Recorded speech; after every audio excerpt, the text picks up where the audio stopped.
What's going on, everybody? My name is Ben, and welcome back to another episode of Ben Builds with Joe. We're here back with the Lagg-3 Series 11. This is episode number 3, and today we're going to be working on trying to get a couple parts and areas finished up so that we can move on next episode with, I'm hoping, cockpit painting and installation.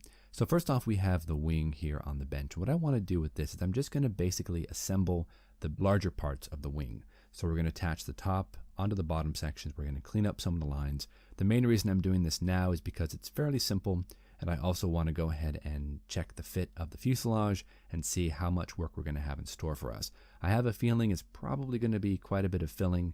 Also, after that, we're going to have to turn our attention over to the nose of the aircraft. I want to go ahead and add in a couple of vents that kind of sit there in the cowling. Because we added that extra machine gun, we don't have any vents, we got to add them in. Then also, lastly, we're going to have to jump on that fuselage and fare in that back part of the oil cooler. That's also very important to do. So let's go ahead and cue up a time lapse. We're going to jump on that wing and see what we can get done. Let's do it.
All right, everybody, so we have the wing all nicely set aside. We've shifted over to that front nose. And like I mentioned before, since we added in this extra gun, we need to go ahead and put in a couple of vents. Now, we do have one reference photo here. This is the actual Lagg-3 Series 11 that I'm going to try to build. And as you can see right there, we've got two black dots right in the center of that image. Those are the vents that I'm going to be putting in.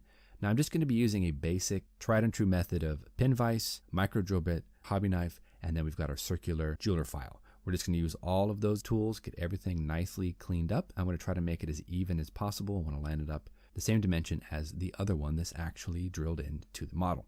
So this is going to be kind of interesting to go ahead and do. Now, one of the nice things about using references is we can see exactly where these parts and pieces are supposed to go.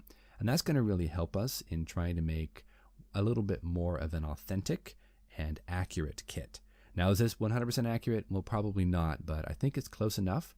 I'm pretty secure in using these references, and I just want to try it, I want to try it and see what I can do. So this should be fun.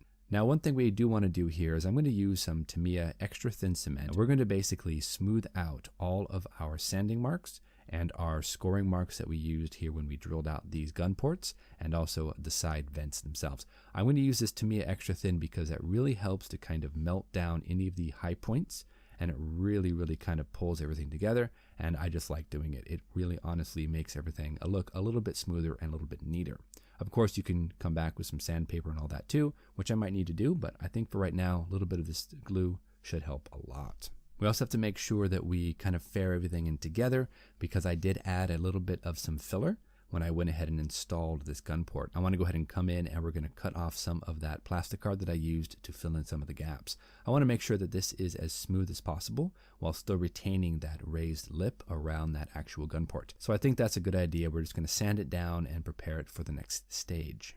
Now, those vents are actual pipes, at least from the pictures I've seen. So what we need to do is we need to go ahead and install something in there so it looks like it has some depth. In order to do that, we're going to be using my same tried and true method of using these plastic Q-tips. We've already kind of stretched a few of them for our gun barrels, so we're going to come back. We're going to use the ones that are slightly different sized, and we're going to go ahead and use those for that pipe. That super glue works really well, so they are nice and secure in there. We're going to take our flush cuts there and just snip off that edge, and then we will be looking decent there. So there's actually one more vent we need to go ahead and install. And now on the left side, you can see it here. It's a rectangular kind of a divot right here on the side of the plastic. That's incorrect. Flip that over to the right side. There is nothing there, so we will need to go ahead and add that. Now, of course, looking at the picture again, you can see that there is a smaller circular vent right next to the larger circular vent. So what we have to do is we have to add in that small circular one. So we're just going to take a micro drill bit. We've got that chucked into the end of my pin vise. We're going to measure it out, and we're going to pick a spot and we're going to drill it out. We're not going to put a pipe behind this one though, because I don't think it's really necessary. We're just going to drill it out. Once we're through, we can clean off the edges. We can then hollow it out just a little bit more, and then we'll be good to go ahead and leave it. I do want to drop a little bit of Tamiya extra thin cement on there to kind of keep it nice and smooth, but we'll get to that a little bit later. Now, as you can see, we have the circular vent right here. We've added that. We want to go and give it a little bit more depth right like that. There, that looks pretty decent. And take our jeweler file just to go ahead and clean it out just a little bit. There we go. That doesn't look too bad. Now on the other side as well, we're going to have to doctor that up because that one is actually a square hole. So we just drilled it out. Now it's a round hole. So we're going to take a little bit of our Tamiya extra thin, drop that right on there. We should be good to go. I think we are done with the nose. Only thing left would be just to kind of push those barrel shrouds through, but we're going to do that a little bit later. I think this is going to work just fine. You can see both of those vents there. On the other side, also both of those vents. Then we have the two gun ports right there in the front. I honestly think this has turned out pretty decently. Now though, we need to go ahead and move on to the next section, and that's going to be our fuselage. Now, as you can see on the front nose here, I've sketched out a quick little area that we need to go ahead and open up. This is the reference photo I'm using for that. As you can see that little teardropped entry right there, that little vent. We need to go ahead and open that up. Now to do that, we're going to do the exact same thing. I've got my pin vise here with a micro drill bit. We're going to go ahead and just drill that out. Then take a hobby knife. We're just going to round it out to kind of give it that teardrop shape. Then we'll just take our hobby knife, cut off any excess that might have popped up to make sure it's nice and flush. Then I think at that point, it'll be pretty decent to go ahead and drop a little bit of glue on that. That's what we have come up with here. You can see it's just a little bit of a teardropped entry vent. I'm not sure what exactly it does, but it was there, so now it's on my model. Now again, we're going to move on to the fuselage here on the back part of the fuselage, right here by the oil cooler. As you can see, last episode we went ahead and glued these together. Now we're going to have to go ahead and just kind of sketch out and cut off any excess we're not going to need, and then we're going to fair it all together to maintain that single steady line from the end of that oil cooler all the way to the tail. So I'm just going to cut off a big chunk here that we're not going to use. I'm going to have to bend this down a little bit to make sure that it kind of curves with that natural flow of the fuselage. A little bit of the extra thin. We're going to hold that down there till it solidifies up, and then we're going to start trimming down from there. Now on the other side as well, the same thing applies. I want to go ahead and just make sure that that is bent down so that it follows the natural curve of that oil cooler. Once I feel that's decent there, we're going to then cut it off, trim it out, and we'll have a nice newly sculpted rear end of that fuselage. So let's go ahead and cue up a quick time lapse, guys. We're going to go ahead and speed this up and get these all sketched out and sanded down, and I'm hoping this is going to look awesome.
All right, everybody. So now that we have our wings done, we have our fuselage more or less updated. Let's go ahead and give it a test fit here, see how this lines up with our wing. And to be honest, I do notice there's a couple little issues here towards the back of the wing, right by the wing root. There's some missing sections and plastic in there, and we might have to come back through, mask it off, maybe drop some super glue or maybe some filler on that or something to make sure that that is nicely even and faired in together. But let's go ahead and check the other side as well. One of the things that you should notice about ICM kits is, at least with this one, they don't have any locating pins. Like, there are not any locating pins on this aircraft, so it's kind of hard to get everything to line up correctly without doing a little bit of shifting around. You know, it's just one of those things that ICM kits tend to have. If you build any sort of garage kit or short run kit, that's the same idea. There's just not a lot of locating pins or help in that respect. But overall, guys, I think we're really moving ahead here, and I like how this has turned out. My fairing in of that back oil cooler, I think, looks pretty legit.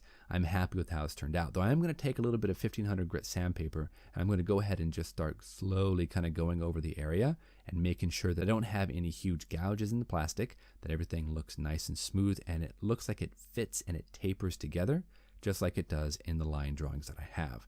Though that wing joint will be a little bit of an issue, I think overall we should be able to get it together. We also need to go ahead and sand down the front nose a little bit here. I want to make sure that all of these different areas are nicely smoothed out, tapered in, and I'm happy with the end result. So I think we've done enough work for today, guys. We've gotten a lot of parts and pieces ready to go. So next episode, we're going to come on back. We're going to jump into the cockpit, do some painting, and start getting these fuselage areas glued together. At least that's my plan. So until the next episode, you guys know the drill. Go out there, get yourself some bench time, have some fun, build something cool. Don't forget to go over there, check out Mad Genius Productions, the link in the description below, and we will see you next week on another episode of Ben Builds with Joe. Thanks so much, everybody. We'll see you soon.